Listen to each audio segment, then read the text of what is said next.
Good morning, this is Susan Cousineau. This is the office hour for Oregon State University PDC-PRO Fall 2023. This is call number 2, and the next lesson due is assignment 2 on October 23rd.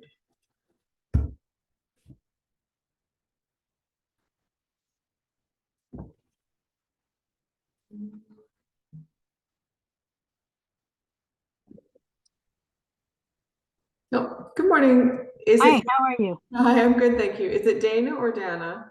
Dana. Dana, okay. Nice to meet you. Nice to meet you too. I'm glad you could show up. Yeah, me too. I missed the last one, and I was glad it wasn't required, but sorry that I missed out on some of the information. But I watched the recording, so Oh, you did. Okay. Okay, good. Yeah, I usually get, I want to say like 10 to 20% of students, and that seems to be across the board for all the instructors, no matter when they put the time. You know, some people are like, oh, there's no way I can do this. I work full time, and I'm like, it's we're always going to miss somebody. So, and yeah, so it's not recorded. It's not required. There's always the recording. Right. Just give a few minutes for everybody, for others to show up. Okay. There's Kate. How many people are in the in your group? In this group, I think there's 13. And I don't recall seeing that many assignments being turned in. No, that's another interesting statistic. Oh, okay.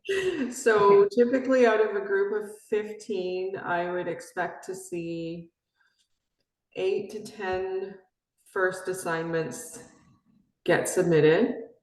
Okay. And then there's kind of a gradual attrition. So we wind up with about, I want to say 20, well, no, it's a little more than 20, maybe 30%, 30 to 40% of students that actually complete the course all the way through. And I've only ever had one student that technically submitted all the assignments and had obviously like worked on everyone, but it wasn't at a point where I could actually issue a certificate. So basically everyone that's like worked through the course, and that's partly a credit to the template being so detailed, but essentially everyone that does work all the way through the course does like complete and get their certificate. So Good morning, Kate. Hi. Hi. How's it going? Good. It's a little weird to be back in California. It's like everything's warm. Oh yeah, how was the trip? It was good. It was really good. That's our annual Canada pilgrimage. So yeah, it's a lot of travel. It's been kind of 2 weeks of solid travel. So yeah. Does it feel good to be back? Yeah, I find the first day is difficult because I only get to see my family about once a year. Yeah. And I'm really close with my sisters and my mom, so that's hard. It's kind of a hard transition back, but yeah, for sure. Yeah. But it's nice not really to have to look at the forecast of like, oh, is it going to be 74 degrees or is it going to be 75 degrees? Yeah. Yeah. Good morning, Morgan. Hello there. Hi. Okay. So I haven't opened up, oh, thank you for the apple, sweetheart. My daughter's bringing me breakfast here. I haven't had a chance to open up the discussion yet. Did you guys get your first assignment in last week? Yes. Yes, awesome. Okay. Hi. I've got a little assistant here. Okay, so did you have any questions at the outset, or do you want me to? I do. Okay, go for it. I've seen two similar questions posted with different responses, so I thought I'd throw it out there again. I have a 37-acre parcel that I'm working on, and it's virtually undeveloped. There's wells and there's power, but we're just in the process of trying to get approved to build a house, and so it's kind of a large piece. And my main purpose of being in this course is to learn how to best approach the development of this property. So from that perspective, I like the idea of trying to look at the property as a whole. And I've seen somebody ask, I have this really large parcel, should I do the whole thing or should I do a smaller thing? And I've seen one person reply, yes, you should keep, sort of that macro approach. And somebody else said, well, it might be easier considering all the detail you were supposed to be developing to do a smaller piece. So my question to you is, should I go with, I mean, for example, on the base map, in my previous, on my previous assignment, I actually divided my property into quadrants so that I could get individual features shown. Okay. And I mean, I could continue doing that. I don't mind doing the extra work because it's for me, and it needs to be done. So my question is, I mean, there are a couple of areas in the property that will obviously be the primary or the first focus, but I just wanted to hear your thoughts about the size. Sure. Okay. So 37 acres. Yeah. Yeah, it's kind of a yes, both, and it depends. For 37 acres, I would definitely say like your base map, all of like the initial work, I would look at the whole property. The exception, there are exceptions to that. Exceptions are like where essentially you've got like 5 to 10 acres, or like a small portion of that is like really focused home site garden, and this is like pulling from past examples. The rest is like leased, like crop field, like basically someone else is managing it. You're not interested in designing or developing it like for the near future. It's not really part of like your even like I don't want to say immediate, but like even short-term concern. In which case you could still design, you do a base map with the whole thing in mind, and then when you design down into detail, focus on that smaller section. The other instances where it's like, if it's like going to be well, actually, if it was going to be horse pasture, I would still like to include it because there's some really innovative things that you can do with like, how you manage livestock and fence and all that. But it depends on your goals. Personally, for a size of up to about 100 acres, I like to see the whole thing, especially where you've got any kind of topography. Hey, Lyndon, the crunching apple is not very helpful. So can you go find Dad and get him to get you your cereal? Okay. Anyway, I love you. I'll see you later. It's not. Let me see. Yeah, so where you've got like, like 1,200 acres, then in which we have had, then focus on like definitely on a smaller site. But I do like to see at some point the entire site, even if it's just like, this is a macro base map, and then you're going to focus your actual base map on more of the living area or like a more focused area.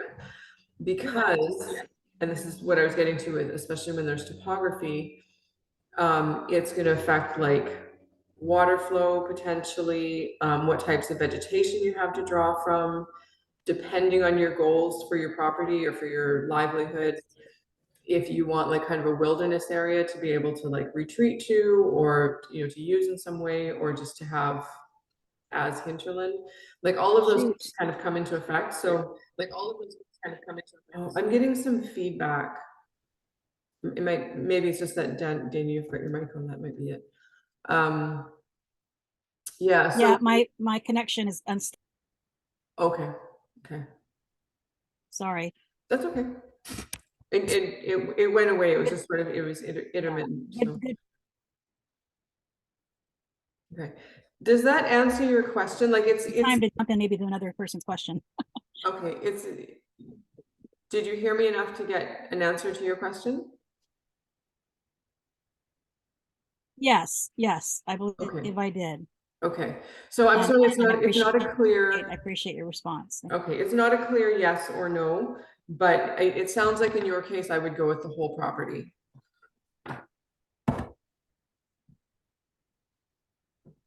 Okay, thank you. Yep. Okay.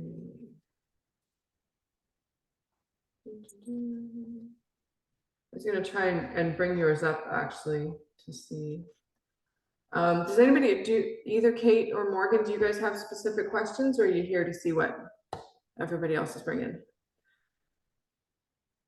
I do have a question that relates to my client's pool.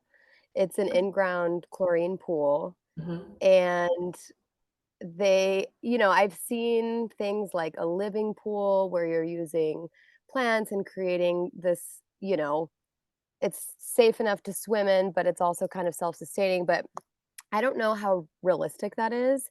And I'm just kind of wondering if you've had experience with other people taking this course or just generally in your work with dealing with in-ground pools and creating something that's more environmentally friendly, because I mean, they're definitely not getting rid of the pool.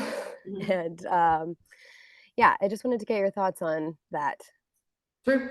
It's often I won't say it comes up often. Whenever there's a pool, there's almost always interest in turning it into a natural pool. Right off the bat, for a natural pool, you need a minimum of 30% of the surface area to be turned into like a living filtration system. That's often too big of a footprint for people to make it really appealing. Some people wind up like wanting to designing in like a crater garden or like a crater greenhouse sort of system, like getting rid of the swimming portion altogether, but still using the structure. Yeah, I don't have any experience, and I know of a few contacts that do living pools, natural pools. They're expensive, but I believe the lion's share of the expense is like for a conventional pool is in the installation, like in the digging the pit and the installing the actual pool. So the conversion, I'm not sure. But I can reach out to a few people that work either in kind of in the regional area that would be familiar with costs here to find out what that would be like.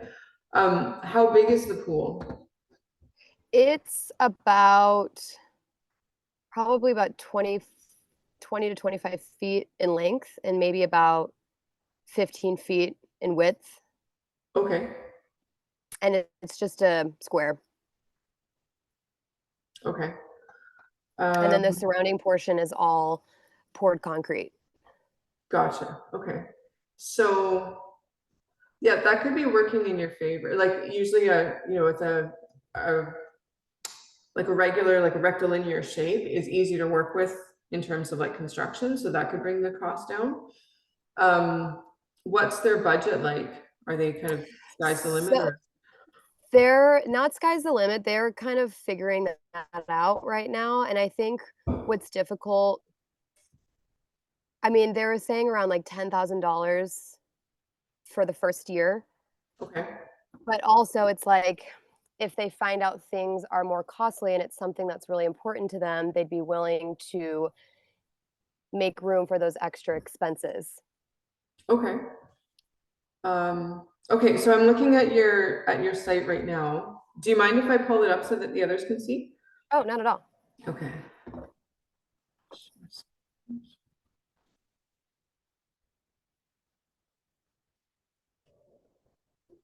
Okay, so you can see.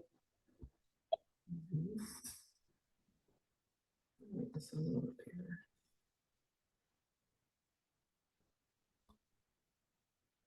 There we go. So you do have the rectangular pool, but there's also this area here, which I have seen some designs where they basically create like a filtration system that's offset from the actual pool.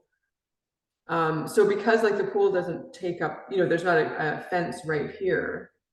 They might actually have some options to do something like a little more innovative, like either use like say a third of this grassy area as part of the filtration system so that they could keep more of that swimming in the swimming space. Yeah. Yeah. Okay. Well, yeah, let me reach out to some people. Let me get to Notion.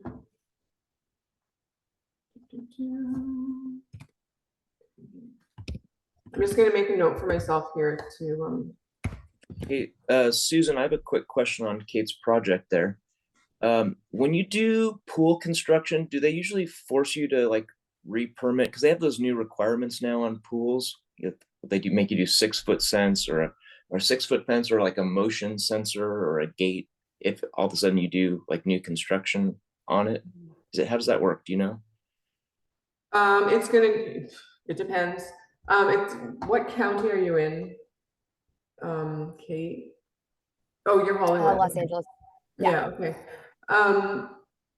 As long as the pool area doesn't change, like because you wouldn't, I mean, you're doing some construction in terms of like building structure in the pool, but you're not necessarily, like, you're not enlarging the pool. If you're doing a filtration system that's either like in a, boxed in or fenced in, it shouldn't change that original permitting. But that's one area of permitting I'm not personally familiar with. So you definitely want to check that for your county, even for this, if it varies by city. Yeah, I mean, it's the urban permitting aspect isn't something I really feel qualified to speak to right now. I can definitely look into it for you. I'm more in like the CEQA, like biological reports, like kind of like, blue line streams, that's kind of stuff I feel a little more comfortable with, but it would be easy enough to find out too. You probably talk to the city, and just, anybody that has done natural building should have pretty good information, up-to-date information on that. But it's a really good question. Thank you, Morgan. Let me pull that up again.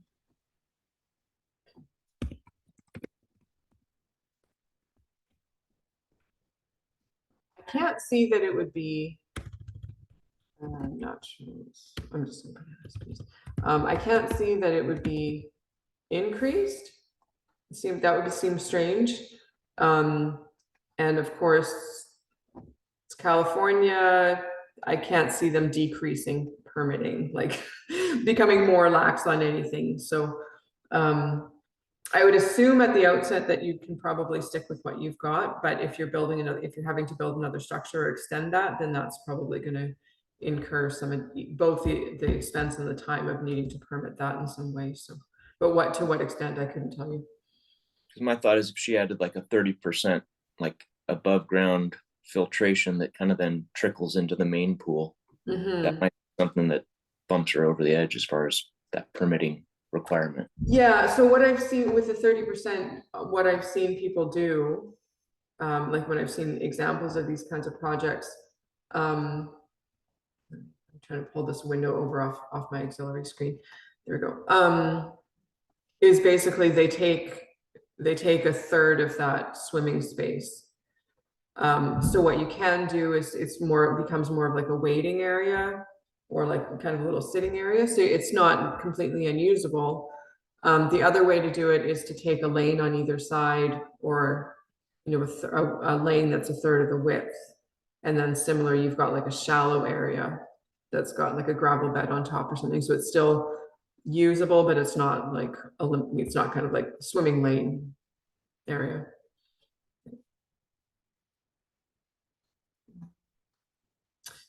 There's a company called Nautilus that my sister worked for in Calgary. They were doing wetlands, and I believe they did. They were doing natural pools at one point. What was the name of it? It's called Nautilus. Nautilus. Okay. Yeah, but I think they're just doing industrial, like the industrial sized wetlands now. But the guy that was running the company is like really kind of a leader in the technology, and it's source2source.ca. I'll drop it into the chat. It's not going to be immediately like what you're looking for, but Thanks. yeah, it's worth looking. Okay. There's also some really good Facebook groups on natural building, there are some great Facebook groups on natural building, but natural swimming pools. So if you look some of those up there. see. Yeah, I'll drop some links in, when I upload the recording, I'll put some links in and information for that, so. Okay, perfect. Thank you. It's because it comes up a lot. I need to have more resources compiled on that because it does come up regularly enough, so. Yeah. Okay. Good morning, Alex. Can't see you. Morning, Susan. How are you doing? Good. How are you? Thanks. No. Morgan, did you have any questions?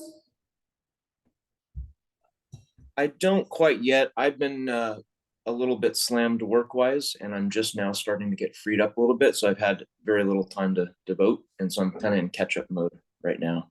Okay. But I have talked to my potential client site that I was considering out there in Santa Rosa Valley, and I think they're hot to trot, and they'd love to do a design. So it's Great. looking like be my candidate. Okay, cool. So.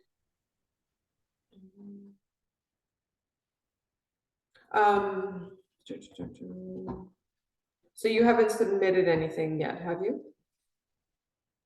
No, I just did I think I did my little bio, and that's been about it so far. Okay.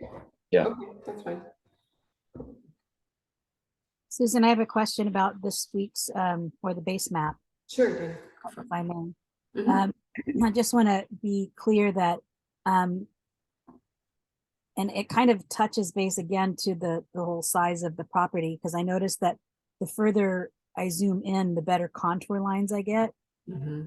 And if I'm trying to see the whole prop, anyway, so I think I also noticed that different sites give you different levels of contour lines and that sort of thing.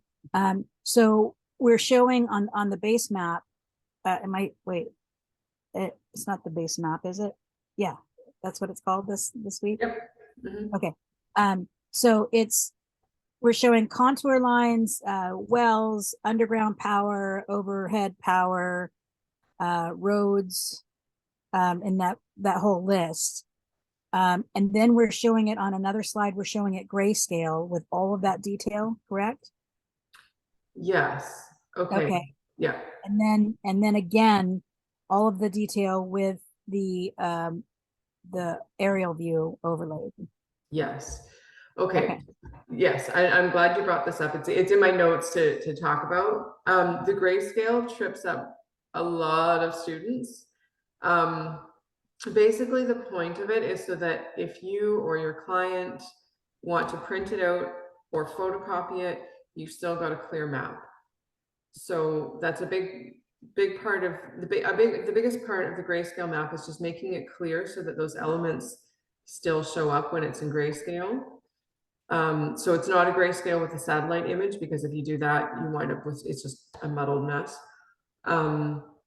And so basically the easiest way to do it is to get your whole base map with all the colors and everything, download that slide as a JPEG, and then upload it, and then bring it back in, import it as an image into the grayscale slide, and then just convert that to grayscale.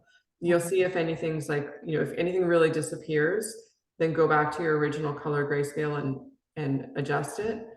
But that's all you need to do. Like, it really shouldn't, the grayscale map portion of that assignment shouldn't take, I want to say, like more than half an hour, absolute max, because it's really just, it's just pretending that you're like printing it out or in black and white or photocopying. So Okay.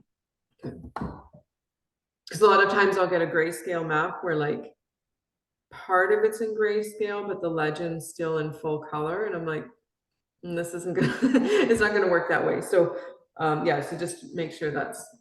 And how does it work when you overlay the aerial, but you've sort of drawn in trees and things, and then you're showing actual trees? Well, right? your drawn in trees should map with a satellite overlay. So some students leave them in, some take them out. I personally would leave them in. I would really just put the color-based map over the satellite image and move on. All right, thank you. Yeah.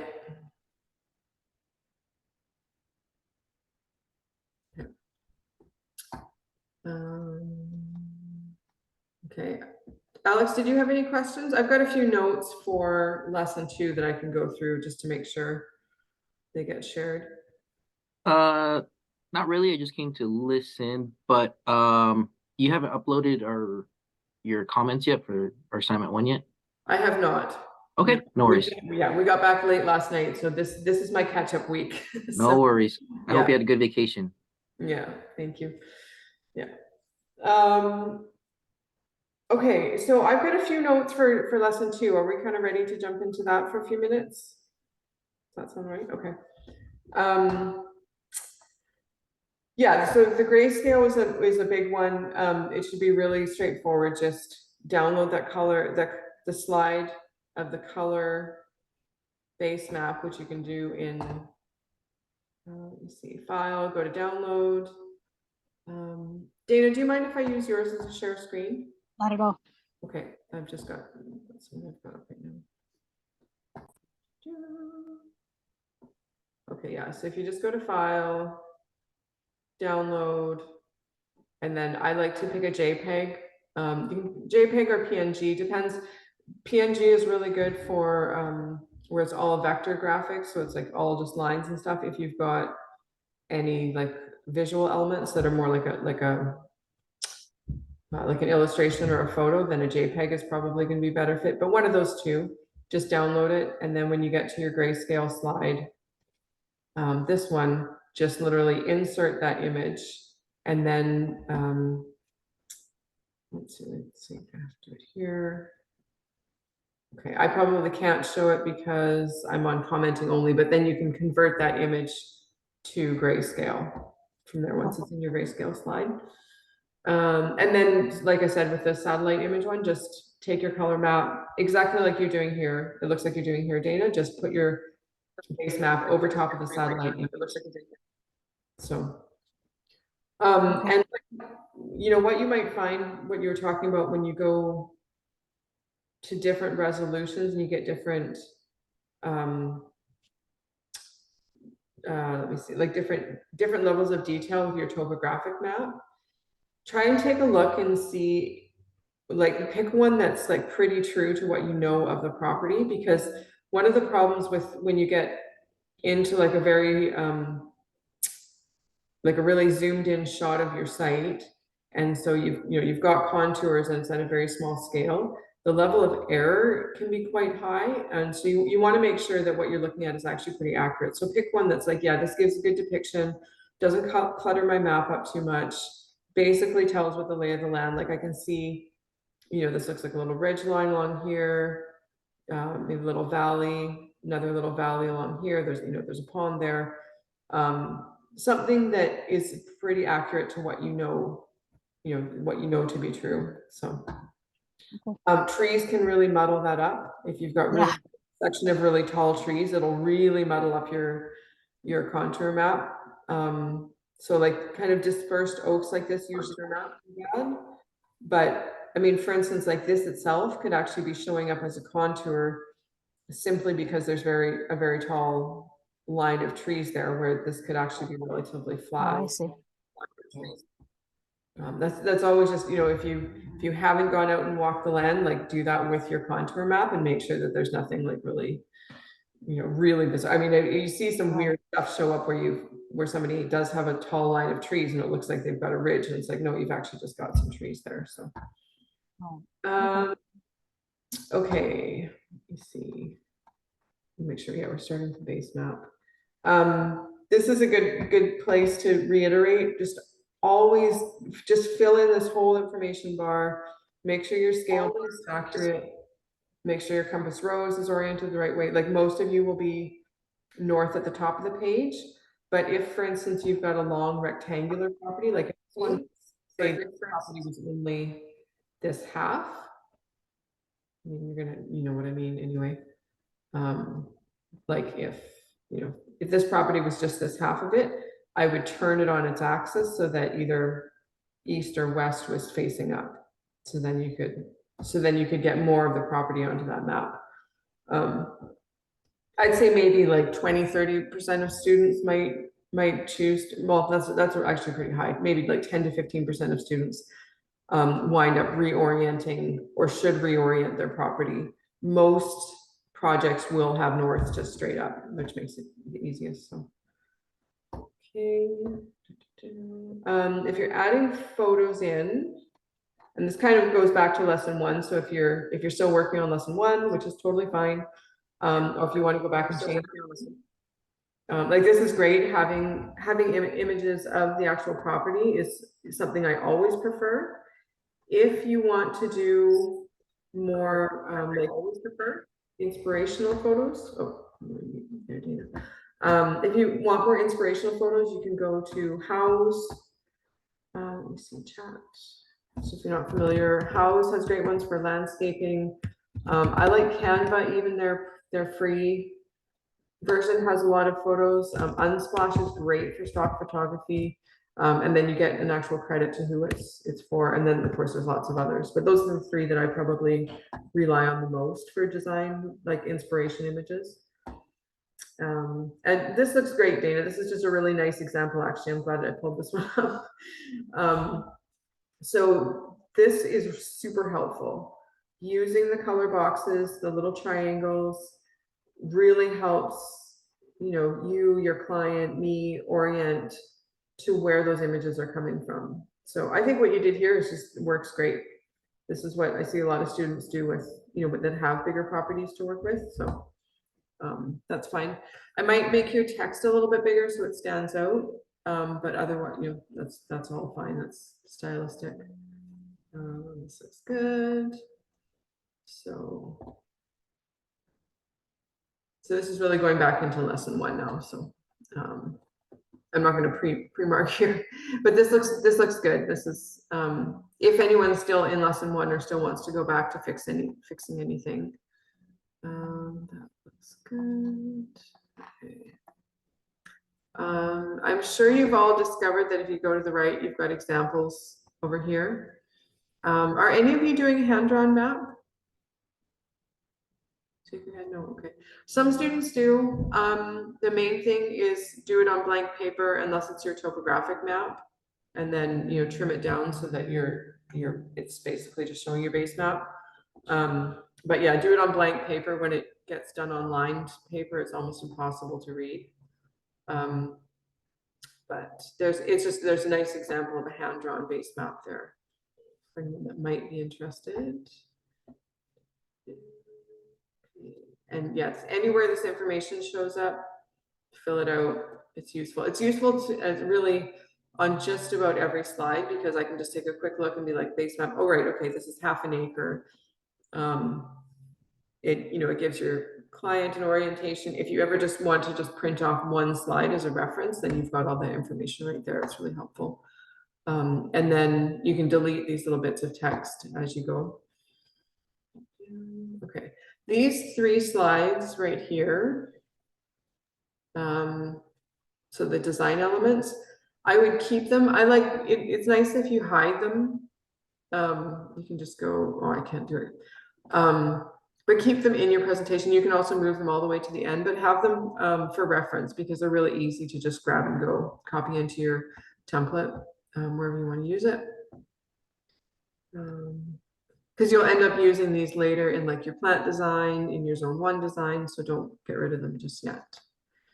Okay, SWOT analyses. I like to see ideally like a minimum of 3 points on each of these areas. So some of them it's going to be a bit harder, like where there, it's a really specific aspect, but the point is to be looking at your property through the lens of this assignment. So strengths that are specific to, where like your particular location might be a good way to look at this one for the base map. You may only have like 1 or 2 weaknesses that you come up with, or but you can really like try to get at least 3 points for each one, because it really kind of helps develop your thinking in terms of like observation, and some things might not be obvious, but like a weakness could be, I mean, this is a good one, not a lot of open space, Another weakness could be, you know, there's like a contentious neighbor. It's not necessarily a threat, but like, you know, or neighbors on both sides is something that you perceive as a weakness. It could also be an opportunity where you've got like opportunities to build community, that sort of thing. So you can really get creative here. Don't worry about getting it like right or wrong, but just kind of try and dig in to get some more detail here. That's one of the places that I see students kind of struggle with, is trying to get trying not to just repeat the same information from one SWOT analysis to the next. And I think there's 2 points to that. One is if you're finding yourself repeating the same points from one SWOT to another between assignments, that's probably a really important thing. So if like fire threat is the same, is coming up on through every single assignment, kind of every single lens that you look through the property with, then it's obviously it's an important piece to consider and design in. The other thing is that if the same points are coming up, you might not be getting kind of specific enough with the lens that you're looking at for the SWOT analysis. So, you know, if you're just kind of thinking like in general, you really like for this one, you really want to be thinking about what are the specific strengths, weaknesses, opportunities, and threats of this like particular location and the information that I gathered for this assignment. So this kind of, you know, you can look at it from both ways. Either you've got something that you're carrying through and is showing up a lot, or you're not getting specific enough, and you could kind of stretch and get some creativity there. Feel free to ask if you're struggling with it. Just make a comment to me, and I can come up with ideas based on what you've shown me or what's there. Sometimes it's just like, you know what, you don't actually really have any threats in this, and that's fine. So, and then don't forget to just put some thoughts like, I learned a lot during this assignment about, you know, kind of where we are in relation to other aspects of the community. I learned something, or this was really challenging. Kind of anything that came up during that assignment is good for the conclusion portion. And then I'm sure you've all seen the question slide. If you've got specific questions, here's another place to ask them. So there's no right or wrong place to ask questions, but if you've got something specific comes up as you're working through the assignment, this is a good place to drop them so that they don't get lost. And then usually when I'm marking, I'll both make a comment on the slide so that you can see it in written form, and then I'll also answer it during my video feedback. So if you think it's a question that's going to pertain to other people, it's also nice to drop it into the discussion, but that's fine. If it's anything that you want to be confidential and specific, just you can email it to me. If you've only provided viewing or commenting permission to me rather than to all the other students, then you can just maybe make a note that you want it confidential. That hasn't happened yet. Some people don't want their address shared, but other than that, I haven't had an instance where someone was like, you know, please don't share this with anyone else. Like, but if that ever is an issue, just make sure to, you know, try and make that clear. Okay, client interview. I think this is all pretty straightforward. If you've got an area where you don't have anything, either just write NA, not applicable, doesn't apply, something like that, or you can delete the row and then and kind of clean up the table, because it's a pretty full table.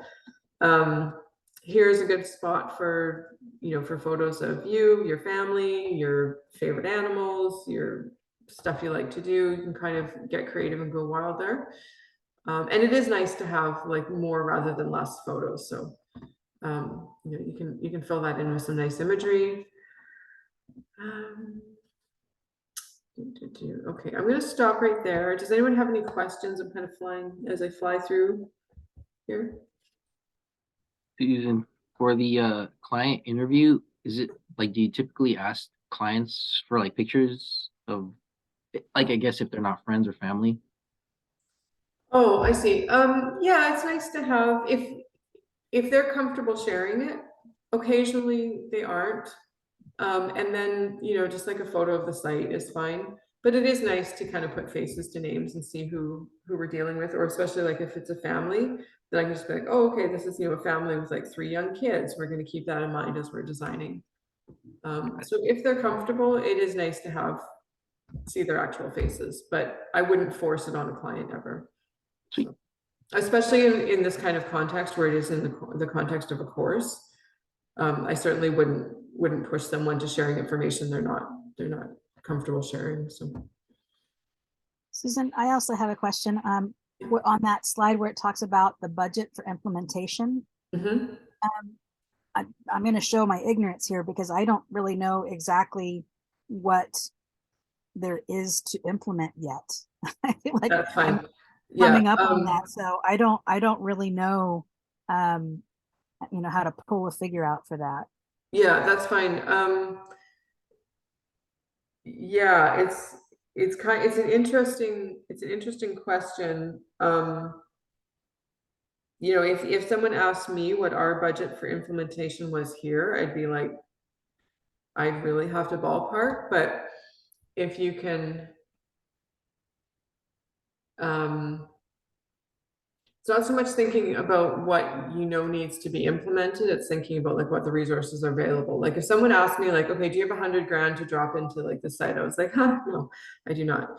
But hard pressed, we could probably come up with between like, say 5 to 15,000 a year just for like materials and implementation. That's not really including labor. That wouldn't cover a lot of labor. But that's sort of a ballpark. Like some people are putting like I've seen some projects that came through that did have, you know, they had 100,000, you know, or they had a significant amount of resources that they could put into their implementation for a few years. That was just what they were working with. So knowing that gives a little bit more flexibility into the design process.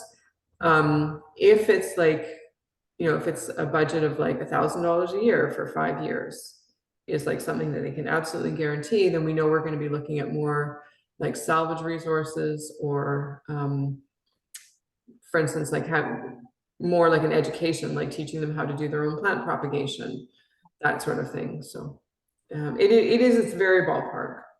Okay. So yeah.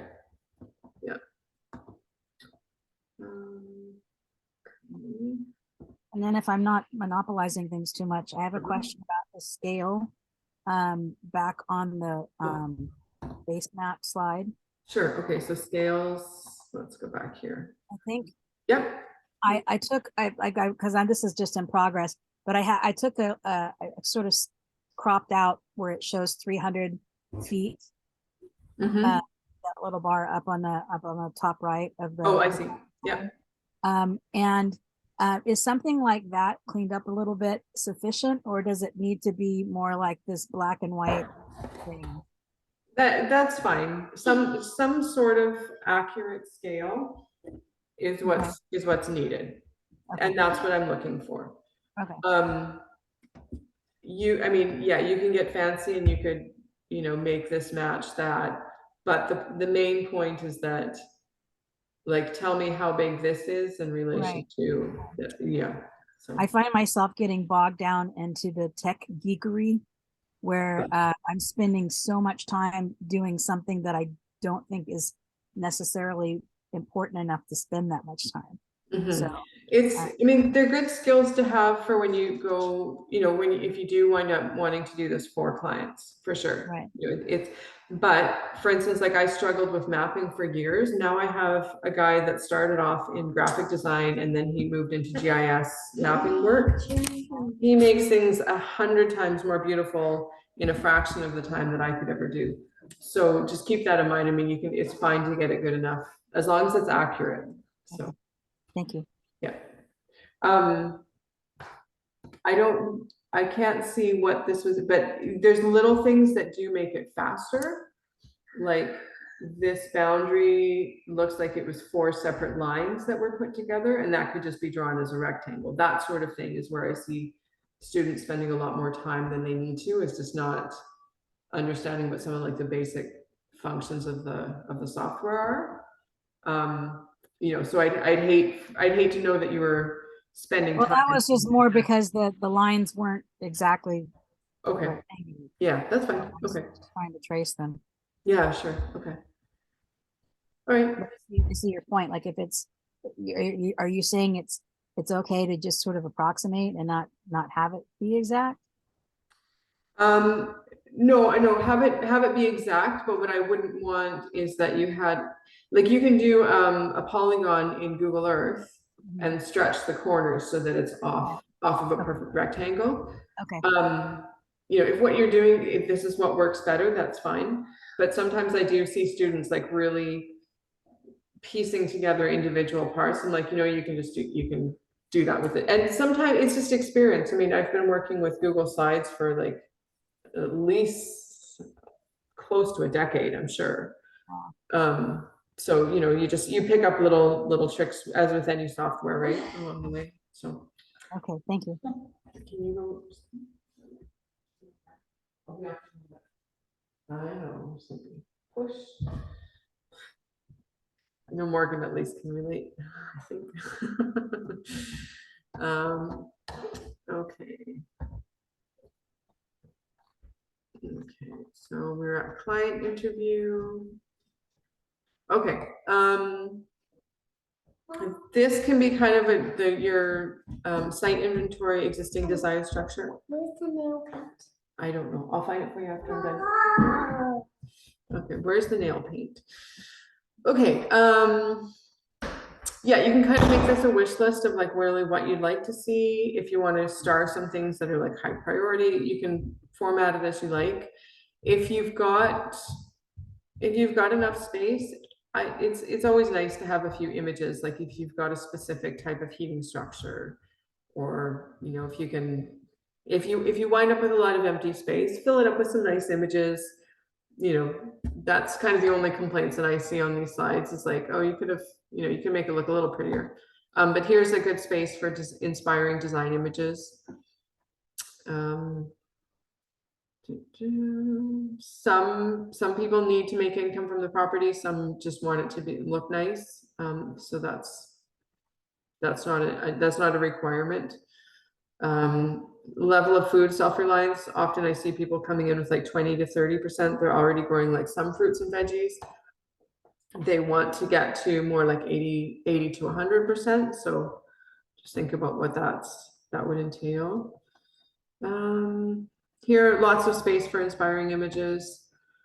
I think these are all fairly, I don't usually see students struggling with these. The main thing I see that I'd like to see more of is like more images, less space. So if you've got, you know, 1 point for each line, or, you know, 3 lines, or just like 3 short things, then you can suck up some of that space and put more nice images just to like illustrate what you're actually thinking about, or what the client has in mind.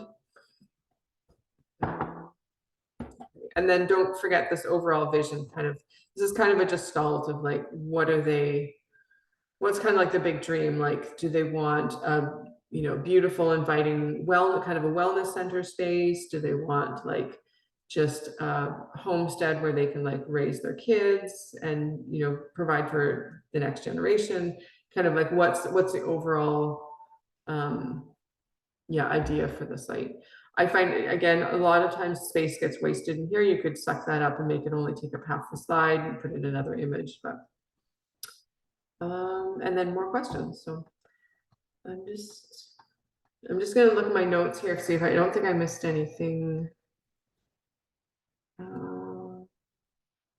Yeah, almost universally, we recommend designing from the whole property landscape rather than individual specific locations within it. So Dana, that was a note kind of towards what you were talking about.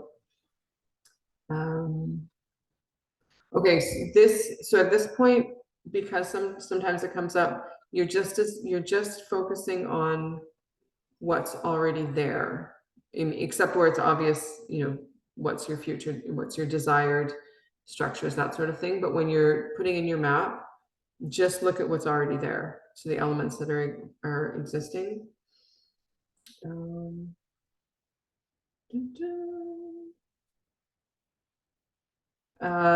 Water for site. I think a lot of students, this comes up pretty naturally for most, but like think about not just like the small rainwater catchment, but like tanks, pond, any, you know, if you can put in ponds, gray water, soil water storage, and you kind of really go big in terms of like water storage, when you're thinking about that. And that's it. I think that's all I've got to share. It's a pretty straightforward assignment, I think.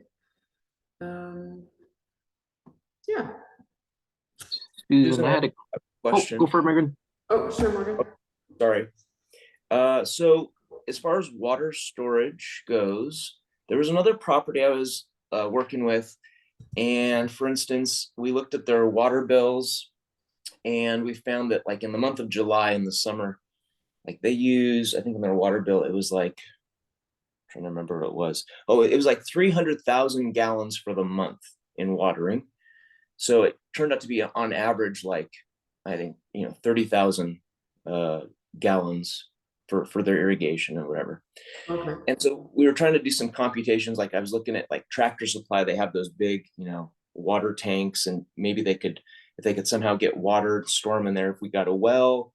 But I was realizing, like, even if you got 3 of those, 10,000 gallons a piece, like it doesn't like really scratch the itch, because you can't like just cycle through that much water that fast. And like I'm thinking about someone like Dana, where she's got 37 acres and irrigation needs long term, whatever. So I guess my question is, at what point do you kind of break the mold as far as storage in tanks versus needing to just use ponds and lakes and larger bodies of water? Mhm. Like, what's kind of a rule of thumb on that? Financial, so cost of, what the water cost is, if you can do any projection of future water cost, how much storage is feasible in terms of like space and infrastructure, and cost of tanks, cost of labor to install. There are some breakpoints for when it's kind of more feasible to put in, like basically a pond or a dam is for the amount of water stored is almost always going to be more cost effective.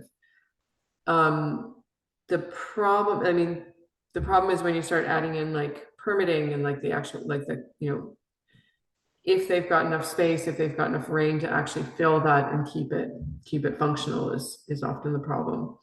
Yeah. So a lot of, potential ponds that we can build here are kind of more like evaporation pits.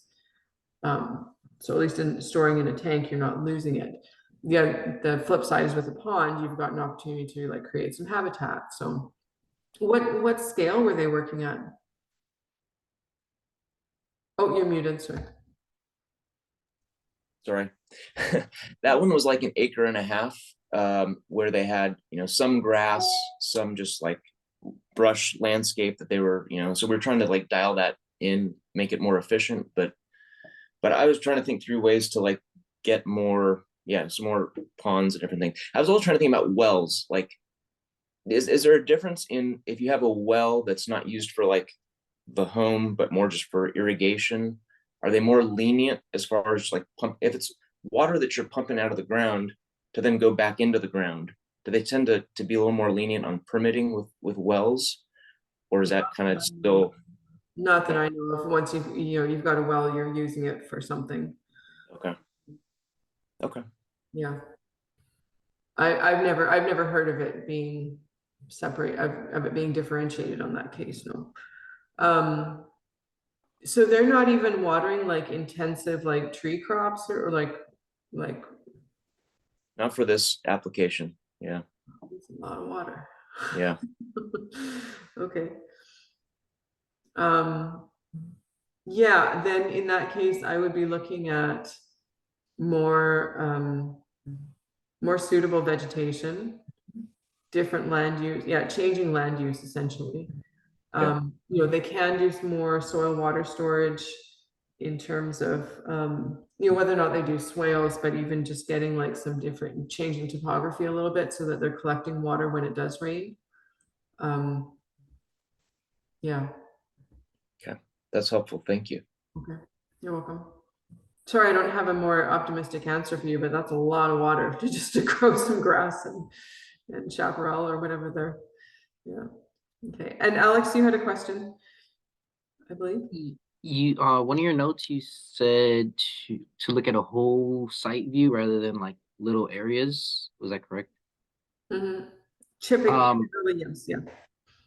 yeah, so my site is it's pretty like spread out. Like the house is in the middle, and then they have a front yard, they have a grass area in the back, and then they go down steps into an orchard. Um, yeah, to see it like a whole site, it's kind of hard because everything's separated, especially by the house. So I'm wondering how I could view it. Look.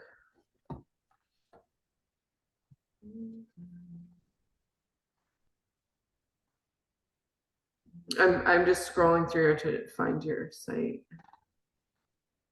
Oh, I see. Okay, so you haven't got your base map in there. Do you have an image of your property in here yet? Should be I don't see it under base map. It should be in design site. yes, but Yes, okay. it's on site number 12, slide 12. Yeah, okay, I've got it. Okay, so you're asking because, well, the house is basically in the middle of the property. Yes. Yes. So then I have like I'm guessing I designed for the front yard, and then I go down to the orchard area in the back. So it's kind of like how do I do a whole?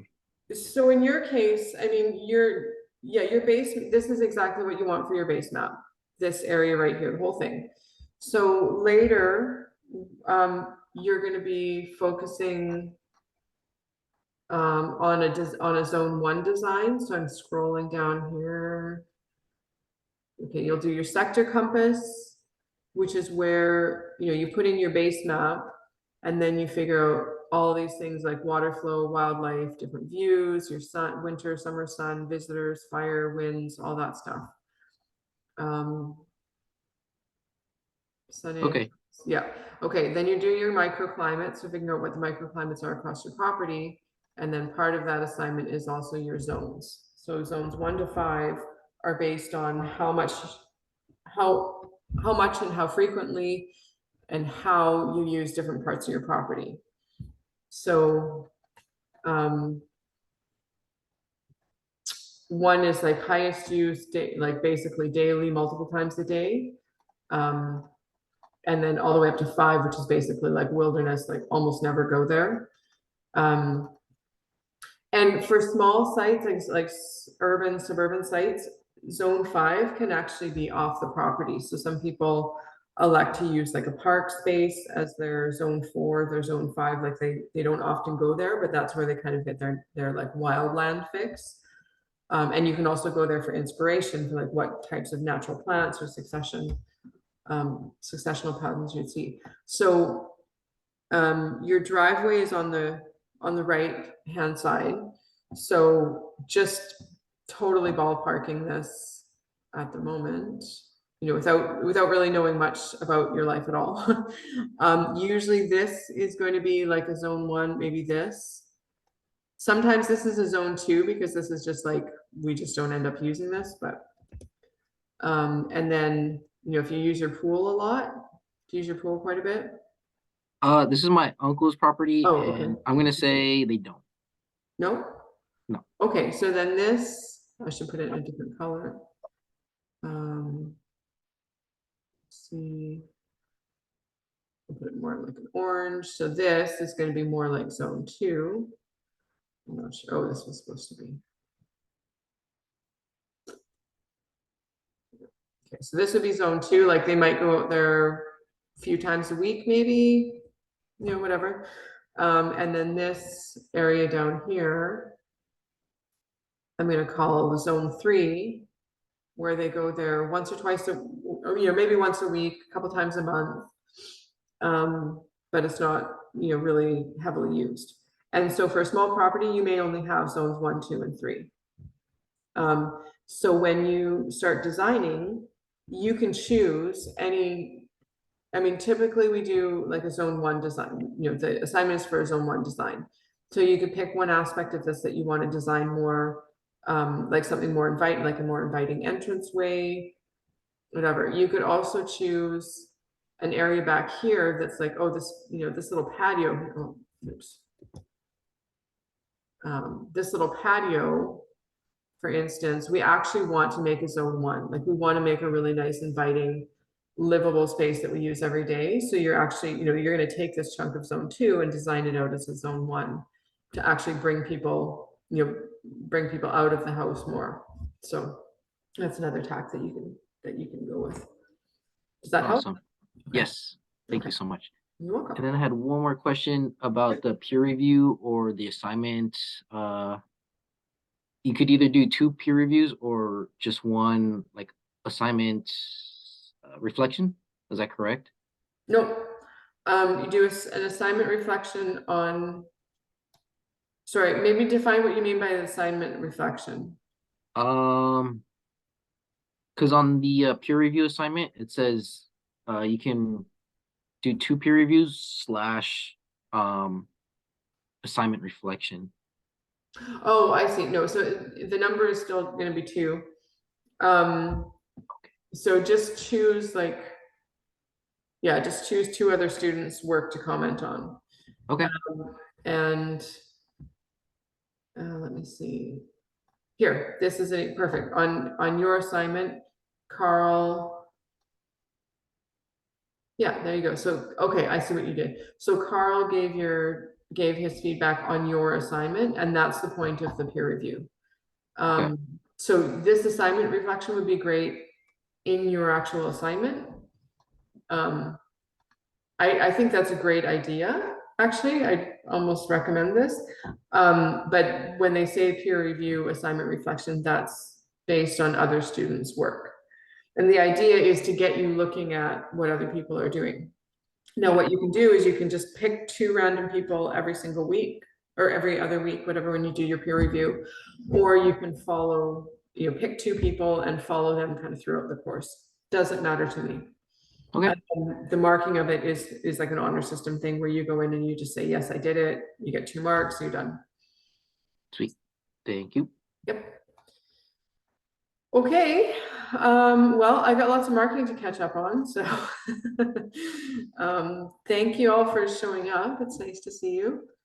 And you can, I changed my, I changed it for you guys. So you're not going to really know the old system, but if you want to submit questions ahead of time, which there's no requirement, it's just so that you can know you submitted it because you had that question, and then you don't have to worry about it or worry about getting to the office hour on time or whatever. You can submit it through the form. There's a Google form, and then responses go into a spreadsheet. And that is posted. I've tried to post that in a number of different places, but the easiest place is to find that in the office hours and overview discussion. So sound good? Sounds good. Thank you, Suzanne. You're welcome. It's nice Thank to you see for you. all the information, Susan. Appreciate it. You're welcome. Okay, have a great week, and I will do my best to catch up on all the marking this week as fast as I can. So, but just keep going ahead with lesson 2 and, you know, catching up wherever you're at. So, okay. Hey, buddy. Great. Thanks. Have a great week, you guys. Bye.